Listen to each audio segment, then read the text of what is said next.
बिस्मिल्लाहिर्रहमानिर्रहीम। इय्याका नअबुदु व इय्याका नस्तईन। अल्लाह ताला की रहमत, करम, फ़ज़ल और शुक्र के साथ this is the part 3 medicine 1 के जो MCQs की प्रैक्टिस है। The more you sweat in blood training the less you blood in the war. यहाँ पे हमने ब्लड के मुतालिक जितनी भी चीज़ें हैं वो डिस्कशन करनी है। इंपॉर्टेंट जो पास्ट के आ चुके हैं विद एक्सप्लेनेशन कोशिश करूँगा जल्दी से कवर कर दे। Recurrent epistaxis for the past year है, बार बार उसको खून निकल रहा है, ठीक है। स्किन ब्रूजेज हो रही है, लेग और बटक्स यहाँ पे आ गया ना, ठीक है। अब यहाँ पे देखो APTT प्रोलॉन्ग है, BT ब्लीडिंग टाइम प्रोलॉन्ग हो गया, लेकिन PT सिर्फ नॉर्मल है। तो किसके अंदर होता है? वॉन विल ब्रेंड डिजीज़ का नाम सुना है? यहाँ पे देखो मैं आपको दिखा देता हूँ। Child is suffering from type 1 और टाइप 2 बॉल ब्रेंड, जिसके अंदर APTT और BT जो है ना वो बढ़ा हुआ होता है। सिर्फ प्रोथ्रोम्बिन जो है ना, जो हमारे पास PT टाइम है वो नॉर्मल होगा। फिर गम की ब्लीडिंग है, ठीक है। पर्टिकुलर रैश है, ब्रूजिंग है ओवर दी लेग्स बायलैटरल, दोनों लेग के, और फ्लू है उसको 2 हफ्तों से। ईजी हो गया, ठीक। अब यहाँ पे देखो हिपेटोसेफलिनोमेगाली भी आ रही है, बाकी वो हर चीज़ नॉर्मल है। और प्लेटलेट काउंट देखो 9 मल्टीप्लाई तो हमारे पास वो इडियोपैथिक थ्रोम्बोसाइटोपेनिक परपुरा की बेसिकली निशानी क्या होती है? एक तो उसकी ब्रूजिंग है, particular rash, clearly show symptoms of idiopathic thrombocytic. Presentation में हमारे पास थ्रोम्बोसाइटोपिनिया, हमारे पास जो प्लेटलेट है वो 20 मल्टीप्लाई बाई 10⁻⁹ पर लीटर है, लेकिन यहाँ पे क्या है? डिक्रीज है हमारे पास 9 मल्टीप्लाई बाई 10, हाफ से भी कम होगी है। ईजी, ठीक है। तो थ्रोम्बोसाइटोपिनिक, पीनिया मतलब कम होगी है कुछ ना कुछ। तो प्लेटलेट कम होगी तो हमारे पास ब्रूजिंग होगी, तो वो सारी की सारी चीज़ें। फिर C सेक्शन के बाद एक्यूट एब्डोमिनल पेन है, और वो कह रहा है कि प्रेग्नेंट लेडी है जिसके 36 वीक के ऊपर गेस्टेशन के ऊपर आई है, ये उसके तहत WBC ये है। प्लेटलेट ठीक है, APTT 29 सेकेंड है। But is single diagnosis. तो आपने पढ़ा होगा कि यहाँ पे देखो गेस्टेशन एब्डोमिनल पेन और रश टू जी सी। अच्छा यहाँ पे मैं दिखाता हूँ सिनेरियो में। डिससेमिनेटेड इंट्रावेस्कुलर कोएगुलेशन में हमारे पास जो इलनेस की रेंज है ना, वो कह रहा है कि एक बॉक्स है जी सिस्टमिक एक्टिवेशन ऑफ पाथवे होता है, जिसका कोएगुलेशन सारे की सारी ख़राब हुई होती है। मल्टी ऑर्गन फेलियर, इंट्रावेस्कुलर, और यहाँ पे जो है ना वो हमारे पास प्लेटलेट की कंजप्शन ज़्यादा हुई है, जिसकी वजह से ब्लीडिंग हुई है। देखो 60 मल्टीप्लाई बाई 10⁻⁹ WBC देख लो 9.8 मल्टीप्लाई बाई 10⁻⁹ फ़र्क नज़र आ रहा है, ठीक है। तो सीधा सीधा हमारे पास केस किसका देगा? DIC का, डिसेमिनेटेड। फिर यहाँ पे फीमेल है, उसका HB जो है 8.7 है। माइक्रोसिटिक हाइपरक्रोमिक एनीमिया है, बाकी WBC जो है ना वो हमारे पास नॉर्मल है। तो क्या होगा? थैलेसीमिया 20, पेल लुकी गया, 22 साल है, मतलब अभी उसको जो है ना फोकस आपका कहाँ पे जा रहा है? एक तो RBCs के ऊपर जा रहा है, माइक्रोसिटिक छोटे हैं, हाइपोक्रीमिक है। तो मैंने जो ब्लड वाली वीडियो बनाई है ना, उसके अंदर मैंने आपको एक चार्ट जो है ना वो दिया है, माइक्रोसिटिक, हाइपोक्रोमिक, नॉर्मोसिटी का और मैक्रोसिटी का। तो माइक्रोसिटिक में एक थैलेसीमिया भी था हमारे पास, ठीक है, जिसके अंदर हमारे पास था। यहाँ पे देखो उसको आयरन तो नॉर्मल है, तो वो आयरन डेफिशिएंसी तो हो ही नहीं सकता। तो हमारे पास क्या भाई था? Thalassemia minor. फिर फटीग है, आयरन डेफिशिएंसी है, तो हमारे पास क्या देखेंगे? रेटिकुलोसाइट और HB देखेंगे हम इसके अंदर क्या। रेटिकुलोसाइट और HB उसकी पेशेंट की ट्रीटमेंट की रिस्पॉन्स चेक करने के लिए। ब्लीडिंग गम से हो रही है और पेलर है 25 डेज से, ठीक है। पेरिफेरल ब्लड स्मेयर में हमें क्या शो हुआ है जी? पैन साइटोपिनिया, हर चीज़ कम है। तो मतलब हड्डी के अंदर मसला है, वो अच्छे से बना नहीं रही थी, इसकी वजह से हमारे पास पैन साइटोपिनिया आ रहा है। स्ट्रोक है, ठीक है। उसके बाद वो कह रहा है कि हमारे पास जो टेकिंग वारफेरन ले रही थी, ठीक है, एंटीकोगुलेंट। अब डेंटल के पास आई है, तो वहाँ पे वो कह रहा है हमारे पास वारफेरन का क्या होगा? प्रोथ्रोम्बिन टाइम बहुत ज़्यादा बढ़ जाएगा, PT टाइम, जिससे उसकी जनाब ब्लड निकलता रहेगा। इस वजह से डेंटल ट्रीटमेंट करवाने से पहले उसको हमने, वो कह रहे हैं कि इनहेबिट करता है विटामिन के जो post transaction carboxylation of factor 2, 7, 9 और 10 की लीवर के अंदर। जब वो नहीं होगी तो हमारे पास प्रोथ्रोम्बिन टाइम जो है ना वो हमारे पास प्रोलॉन्ग हो जाएगा, जिससे वो टपाटप PT जो है ना, PTI के दांत जो है ना वो खट्टे किए हुए हैं आजकल, तो PTI से याद कर लो, सॉरी फॉर में ये। एडमिटेड इन एमरजेंसी वार्ड में मायोकार्डियल इन्फेक्शन है। Which is the following drug use in acute पर रीपरफ्यूजन थेरापी के अंदर हम क्या चीज़ यूज़ करते हैं? MI में हम स्ट्रेप्टोकाइनेज यूज़ करते हैं, सिंपल सी बात है। ये तो आपने वो पैथो में भी, हार्ट वाले चैप्टर में पढ़ा होगा कि स्ट्रेप्टोकाइनेज बेसिकली क्या थ्रोम्बोलिटिक मेडिकेशन है। सॉरी यार, बैकग्राउंड है इसके लिए, ठीक है। फिर वो कह रहा है कि यहाँ पे break down of the clot ये करता है स्ट्रेप्टोकाइनेज, और पल्मोनरी एम्बोलिज्म, और हमारे पास स्टेमी जो है ना एलिवेशन ऑफ ST सेगमेंट, वो सारी की सारी होती है। बाकी patient of the chronic diarrhoea having angular stomatitis, अब मुंह के ऊपर जब भी आएगा ना, तो वो आपका क्या चीज़ आएगा? आयरन का कोई ना कोई है, ठीक है। तो आयरन डेफिशिएंसी के अंदर हमारे पास एक तो चिलाइटिस और स्टोमाटाइटिस, इसकी पक्की पक्की निशानी। यहाँ पे देखो serum iron deficiency, angina, palpitation, breathlessness, tingling, numbness, ये तो बच्चे को पता है। एंगुलर चिलाइटिस, स्टोमाटाइटिस, ये सारी आयरन की हमारे पास आ जाती हैं।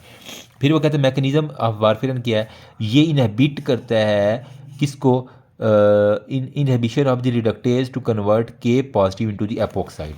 देखो रोकना है, एक्टिवेट नहीं करना वारफेरन ने। विटामिन मतलब ये क्या है, वारफेरन इन एक्चुअल जो भी लोथड़े मान रहे हैं ना उनको बनने नहीं देता ये, ठीक है, क्लॉटिंग नहीं होने देनी थी। विटामिन के जो है ना वो कन्वर्ट नॉर्मली होता है एपोक्साइड में, ठीक है। तो ये क्या करता है बेसिकली, जो हमारे पास वारफेरन है ये इसकी इनहिबिशन कर देता है उस एंजाइम की जो के को एपोक्साइड के अंदर कन्वर्ट कर रहा है, उसको रोक देना है इससे जाके, क्लॉटिंग नहीं होने देनी।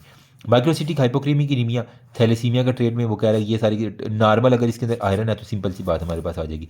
मेरा वो मैंने जो वीडियो बनाई हुई है ना 1 आवर वाली, उसके अंदर मैंने टेबल बताया, उससे सारे आपके एमसीक्यूज हल हो जाने इंशाल्लाह, वो देख लेना। मैंने अलहदा से प्लेलिस्ट बनाई हुई है 1 आवर मेडिसिन में। मम्स के अंदर हमारे पास जो है ना वो इडियोपैथिक थ्रोम्बोसाइटोपेनिक फिरफिरा के साथ हमारे पास इन्वेस्टिगेशन जो है सस्पेक्ट करते हैं। स्वेलिंग आफ्टर माइनर ट्रोमा, हल्का सा ट्रोमा हुआ है, हिस्ट्रीज की prolonged bleeding of from the circumcision side, circumcision side से होगी और उसका खून नहीं रुका तो आपके पास कहाँ पे डायग्नोसिस जाना चाहिए। हीमोफीलिया के केस में सबसे ज़्यादा होता है, जिस तरह ये था ना, ये रॉयल फैमिली को भी था हीमोफीलिया, तो इसके अंदर भी ये था, हल्का सा कट लग जाता है और वो सारे की सारी हमारे पास। तो हीमोफीलिया के केस में सर्कमसियन के बाद यहाँ पे देखो symptoms are reflect the hemophilia. बाकी जैक2 म्यूटेशन किसके अंदर हमारे पास देखी है, पॉलीसाइथीमिया का नाम सुना हुआ है, यहाँ पे देखो इन्वेस्टिगेशन ऑफ पॉलीसाइथीमिया में जैक2 V617F म्यूटेशन जो है ना आपके पास। तो जैकी नामी जो है ना वो क्या करता है, वो पोली जो है ना वो हमारे पास जैक जो है ना वो पॉलीसाइथीमिया के साथ आता है, ठीक है। बाकी वो कह रहा है कि हमारे पास है जी 39 ईयर और फीमेल है, सिम्टम हेमापेटाइटिस है, कंफर्मेशन डायग्नोसिस में क्या होगा, जिसको हमारे पास जो है ना वो कंफर्मेशन डायग्नोसिस करनी है ना, कोम टेस्ट कर लो, ठीक है। हिमोलिसिस में मतलब हो सकता है अगर उसको ऑटोइम्यून डिजीज़ है तो कोम टेस्ट के ज़रिए आपको पता चल जाती है। 15 में ये देखो एविडेंस ऑफ हिमोलिसिस में, पोली क्रोमेजिया में, स्पीरोसाइट्स के अंदर हमारे पास जो है ना ब्लड फिल्म के अंदर देखना है, तो इसके लिए हम डायरेक्ट कोम टेस्ट या एंटी ग्लोबुलिन टेस्ट जो है ना वो हम इसके अंदर करवा लिया करते हैं, ठीक है। वेट लॉस, टायर्डनेस है, थकावट हो रही है, ठीक है, डिस्कम्फर्ट है, कोई कमी है आ रही है किसी चीज़ की, अच्छा, स्प्लीनोमेगैली है, बाकी नॉर्मोसिटिक नॉर्मोक्रोमिक एनीमिया है, ठीक हो गया। बाकी बेजोफिल में ये फिडेल्फिया दे रही है, फिडेल्फिया क्रोमोसोम, फिडेल्फिया आ गया तो अब इसके लिए हमने क्या ट्रीटमेंट करनी है। देखो इन्फ्लेक्सीमैब में हमारे पास क्रोनिक माइलाइड ल्यूकीमिया के केस के अंदर हमारे पास BCR ABL जीन की म्यूटेशन है, ठीक है। तो इसके अंदर हम क्या करेंगे, टायरोसिन काइनेज की एक्टिविटी को जो है ना वो हमने सारे के सारा करना है, तो इसके लिए ड्रग है इमेटिनेब, ठीक है, इमेटिनेब। फिर तुम तो मान दो यार, प्रूराइटिस है, खारिश है, फटीग है, VN के अंदर मसला है, इनग्रॉज रेटिनल वेरी, तो क्या इसके अंदर होता है, और रिवील स्प्लीनोमेगैली।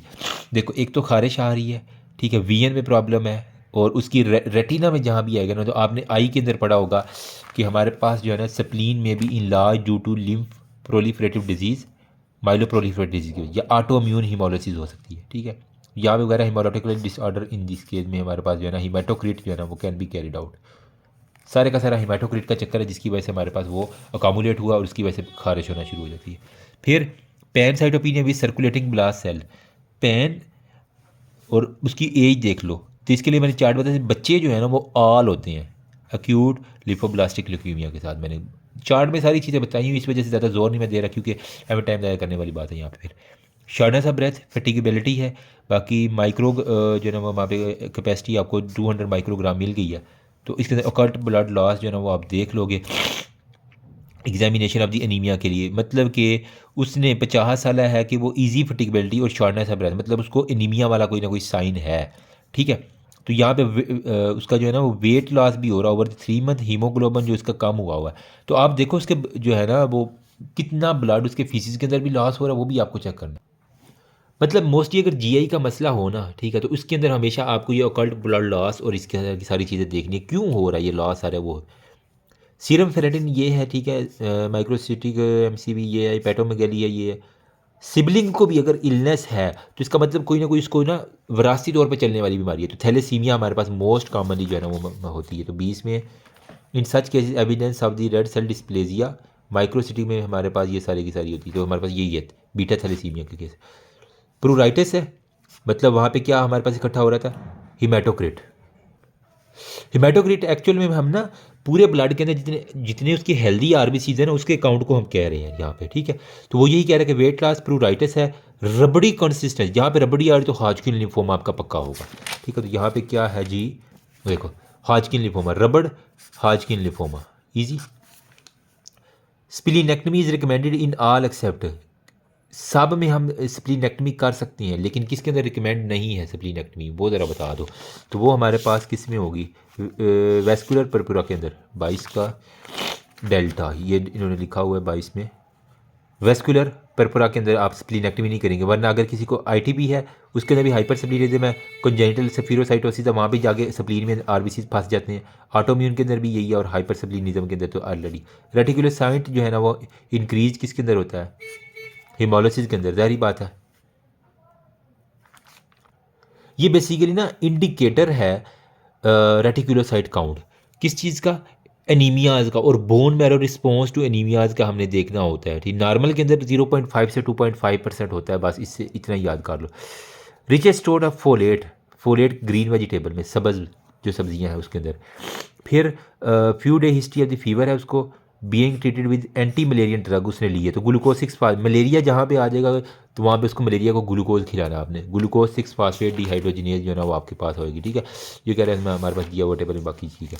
बाकी ये देख लो, healthy leafy vegetable, spinach, broccoli, fruits, banana में है, किडनी में प्रोटीन वगैरह के रिच सोर्स हमारे पास सारे के सारे होते हैं। उसे कलेजी खाए, गुर्दे खाए, कपूरे खाए, जो भी खाना है। Following is true for thalassemia minor, minor के लिए हमारे पास क्या है, सिम्टोमेटिक होती है, पता नहीं चलता, सालों साल चलती रहती, जब बहुत सवेयर होता है तो फिर बंदे को जाकर था अच्छा माइनर भी है। TLC 2100 है, ठीक है। न्यूट्रोपीनिया है, तो एस्पिरिन के अंदर सबसे ज़्यादा जो है ना वो नॉट नॉन कल्प्रेट एजेंट नहीं है, ठीक है। बाकी सब की वजह से हमारे पास वो कह रहा है कि ये रटा लगाने वाली चीज़ है।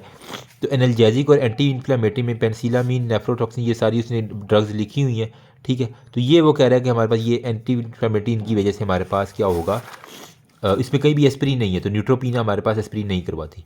जनरलाइज्ड फटीक लो ग्रेड है, फीवर है, बाकी मैसिवली इनलार्ज स्प्लीन है टाइफाइड फीवर के अंदर। इसके अंदर एक तो लो ग्रेड फीवर है, इसके अंदर एक तो आएगा रो स्पॉट आ जाते हैं, स्टेप लेडर जो है ना आपको फीवर मिल जाता है, ठीक है। और ये सारी चीज़ें टाइफाइड में, इसको इंटेरिक फीवर भी कहते हैं, ठीक है। तो ये बीटा 28 का बीटा, ठीक है, टाइफाइड फीवर में जो भी लिखा हुआ है। अच्छा चलो, फिर है जी severe generalised weakness and found है मेगैलोब्लास्टिक एनीमिया है, बड़े से हो गए हैं, तो मैक्रोसाइटोसिस जो है ना उन पेरिफेरल स्मीयर के ऊपर जो है ना वो फाइंडिंग आपको बड़े बड़े आपको जो है ना वो चीज़ें मिल जाएंगी, ठीक है। तो यहाँ पे ये भी उसने लिखा हुआ कि हमारे पास है हीमोफीलिया में लो MCV है, रेज्ड जो है ना हमारे पास greater than 120 ml erythrocyte count, ये सारी की सारी चीज़ें हमारे पास आ गई हैं। बाकी हमारे पास आ जाता है जी, this is the not a diagnostic for beta thalassaemia major, evidence of the having one parent on the major के लिए दोनों के ऊपर जो है ना वो हमारे पास म्यूटेशन ज़रूरी होती है। बाकी रबड़ी है हॉजकिन लिम्फोमा। फिर अल्सर है 10 सालों से, और ट्रीटमेंट किया, पार्शियल गेस्टेक्टमी करवाई है, B12 की डेफिशिएंसी, सीधी सीधी कोई मसला ही नहीं है। स्प्लीनेक्टमी जो है ना वो रिकमेंडेड वेलुलर वेस्कुलर परप्यूरा के अंदर हम नहीं करवाते, बाकी सब के अंदर करवाते हैं। एंटी मलेरियन ड्रग है, मलेरिया जहाँ पे कहते हैं उसको ग्लूकोज खिला देना, G6PD डेफिशिएंसी आ जाएगी। फिर आयरन डेफिशिएंसी एनीमिया, ठीक है। तो इसके अंदर रेटिकुलोसाइट और हीमोग्लोबिन जो है ना वो आप देखेंगे कितनी वो जो है ना रिस्पॉन्ड ले रहे हैं हम। एक हफ्ते के बाद 10 ग्राम पर लीटर जो है ना 10 mg पर लीटर के हिसाब से बढ़नी चाहिए। फिर rheumatoid arthritis she is likely to have, अगर कोई middle age using methotrexate use कर रहा है तो फोलिक एसिड, ठीक है, M से MF मिथोट्रिक्सेट फोलिक एसिड जो है ना वो आपने फक ऑफ जो है ना वो यही कर लो जो भी करना है। 36 में माल ऑब्जॉर्प्शन सिलिक डिजीज़ में ये हमारे पास हो गया। बाकी मिथोट्रिक्सेट में साइटोटॉक्सिक ड्रग है, ठीक है। कॉन्ट्रासेप्टिव पिल व फिनोटाइन में हमारे पास सर्टेन ड्रग जो है ना वो हमारे पास ये काज करवाती हैं। बाकी है कूल्ड एक्सट्रीमिटीज़, रैपिड पल्स है, oliguria, respiratory rate increase है, ठीक है। Discoloration of the lip edge tongue and nail, nail और टंग ये दोनों की डिस्कलरेशन है, तो हाइपोवोलेमिक शॉक के अंदर, मतलब उसके शॉक के अंदर जाने में नीला नीला हो रहा है ना वो सारे के सारे, तो सारे वहीं पे सिम्टम्स आप बता सकते हैं। विच द फॉलोइंग की severity of DIC disseminated intravascular coagulation में क्या होता है हमारे पास। 38 में हमारे पास है जी अल्फा इंक्रीज FDP। अब FDP की है एक्सेसिव फिब्रिनोजिन डीजेनरेशन प्रोडक्ट्स, ठीक है। डिग्रेडेशन प्रोडक्ट जो है ना वो किसके अंदर होगी, इंट्रावेस्कुलर डीआईसी में हमारे पास जो है ना वो ये सारे डिग्रेडेशन प्रोडक्ट्स जो है ना वो हमारे पास एक्सेस में आपको मिल जाएंगे। जाहिर बात ब्रेक डाउन जो होनी है तो फिर हमारे पास वो सारी चीज़ें एक्सेस में आ जाएंगी। ठीक है। बाकी ये कह रहा है कि स्प्लीनोमेगैली है, स्फीरोसाइटोसिस है, सर्कुलेटिंग आरबी लेबॉर्ट्री में टेस्टिंग की है। आरबीसीज के अंदर हमारे पास क्या होगा जी, मेम्ब्रेन साइटोस्केलेटल प्रोटीन आप देख लोगे, सिंपल सी स्फीरोसाइटोसिस में वो साइटोस्केलेटल की जो प्रोटीन है ना वही हमारे पास ख़राब होती है। ग्लूकोज 6 फास्फेट डिहाइड्रोजनेज में वो हमारे पास उसकी मेम्ब्रेन सारी उड़ी हुई होती है। ठीक है। अब यहाँ पे देखो 39 में उसने कहा हुआ है कि बेसिक स्ट्रक्चर साइटोस्केलेटन जो है ना वो लिपिड बाई लेयर का होता है। ठीक है। 8 माइक्रोमीटर इसका आरबीसी की होती है, 2 माइक्रोमीटर इन डायमीटर होता है। स्ट्रक्चर डिस्टर्ब होती है, क्वांटिटेटिव फंक्शनल डेफिशिएंसी होती है, बाकी साइटोस्केलेटन लूज इलास्टिसिटी वो सारी की सारी हमारे पास होती है। ठीक। फिर हमारे पास आता है जी एनीमिक है AML के साथ, एक्यूट माइलाइड ल्यूकीमिया में आ गया। तो अमल AML से याद करो, उसको रॉड मारना, एरर रॉड्स हमारे पास आ जाते हैं। ठीक है। बाकी प्रूराइटिस आफ्टर टेकिंग में पोलीसाइथीमिया वीरा के अंदर ऑलरेडी डिस्कशन के प्लेथोरिक फेस होगा। ठीक है। प्रूराइटिस में हमारे पास पोलीसाइथीमिया वीरा में। फिर लिटिक लीजन है। ठीक है। और हमारे पास बोन पेन आ रही है, तो प्लाज्मा सेल इसके अंदर हमारे पास सबसे ज़्यादा जो है ना वो aspiration which characteristic cell seen in the bone marrow aspiration में लिटिक लीजन्स आपको मिलती है ना इसके अंदर। ठीक है। तो हमारे पास वही प्लाज्मा सेल में, तो यहाँ पे देखो 42 का बीज लिखा हुआ है। फिर आ जाता है जी जहाँ पे हिप आ जाए ना, बटक्स या लेग्स, हेनॉश से चोलियन परपुरा के साथ, H से हिप है और H से जो है ना उसकी बटक्स और वो सारे की सारी हेनॉश से चोलियन परपुरा। MCV काउंट मेगैलोब्लास्टिक की निशानी है, तो B12 की डेफिशिएंसी हमारे पास 44 अल्फ़ा ये आ गया। फिर ओल्ड मैन है लिम्फ नोड में और हिपैटोस्प्लीनोमेगैली जो है ना उसको हो चुकी है, तो आप क्या कराओगे, बेस्ट इन्वेस्टिगेशन जब भी इस तरह की है उसके आरबीसी हिपैटोस्प्लीनोमेगैली लिम्फ नोड ख़राब हो रहे हैं तो बोन मैरो बायोप्सी करा लो चुप करके। ठीक है। तो आपके पास यही है कि लिम्फ नोड और हिपैटोस्प्लीनोमेगैली ल्यूकीमिया को ज़ाहिर करता है, तो आप बोन मैरो को एस्पायर करके वहाँ से चीज़ें देख लो, इंशाल्लाह आपके पास सारी चीज़ें। That's all about. अल्लाह ताला की रहमत करम फजल और शुक्र के साथ हम नेक्स्ट जो है ना हेमेटोलॉजी करते हैं।